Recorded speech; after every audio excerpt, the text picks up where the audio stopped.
Greenwood Cemetery was founded back in 1838 as an early garden cemetery in the heart of modern-day Brooklyn. Originally designed by landscape architect David Bates Douglas, Greenwood was considered Brooklyn's first public park, renowned for its rolling landscapes, iconic monuments, and notable burials. But as burial space becomes increasingly limited, Greenwood has started to look to the future of visitation and memorialization in one of New York City's most recognizable cemeteries. I've never been in a place like Greenwood. It's a cemetery, and it's also a beautiful park. You come here, and it's a place where the dead are laid to rest, but which is just so filled with life. I actually hadn't heard about Greenwood. It stunned me then when I looked at a map and just saw this massive block of green in the middle of Brooklyn. It's much more contemplative and meditative to walk around a cemetery. And I think Greenwood has done an excellent job of making people feel welcome in different ways. The history of Brooklyn, the history of New York City, the history of the nation can be found here. But what will we be when we're no longer a very active cemetery?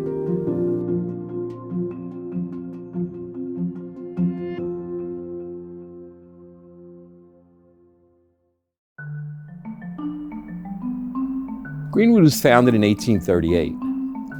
We have over 570,000 people buried here. About 1,200 burials on a normal year. Being so large and so old, we worry about the future. Currently, we have a management staff. We now have a preservation team, and we've developed a very serious horticulture department. But still, how could we have almost 500 acres in the heart of New York City really become abandoned? Greenwood does predate Central Park and Prospect Park. It wasn't just a place for people to escape. It was also a place to see art.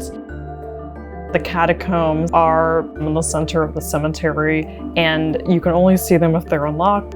And that's one where there have been performances, there's been art installations, and it feels like you're getting into like a place you shouldn't be, like a little bit of a secret. The same thing has happened with the Dutch Reformed Church, the Circle of Graves. There's an open space that there isn't anywhere else in the cemetery. There's dance performances now. No one could have imagined that would happen 150 years later.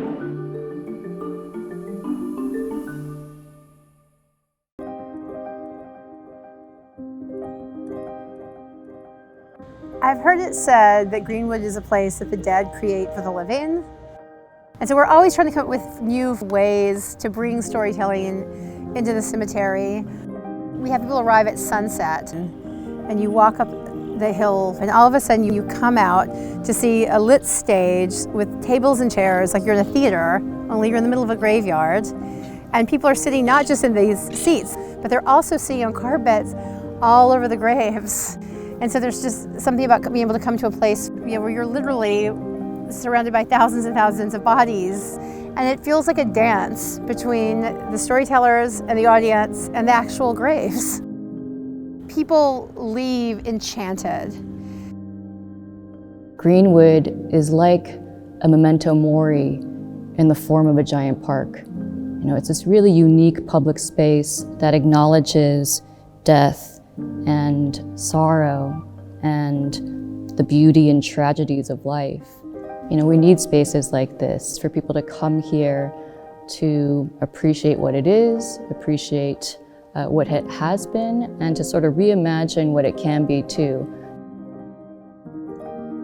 Regardless of what your background is, you could come here, remember your dead, remember what's been lost, and perform some sort of gesture that feels like it's in conversation with something greater than yourself. Thinking about the future of Greenwood is interesting. This is a place of peace and tranquility, a place for burials for many years, and part of the cultural community of New York. And I think the future for Greenwood is very bright. I don't think Greenwood will ever, just be completely overgrown, but it could definitely experience decay. And I think empowering people to feel like they're a part of that space will help it survive for another 150 years.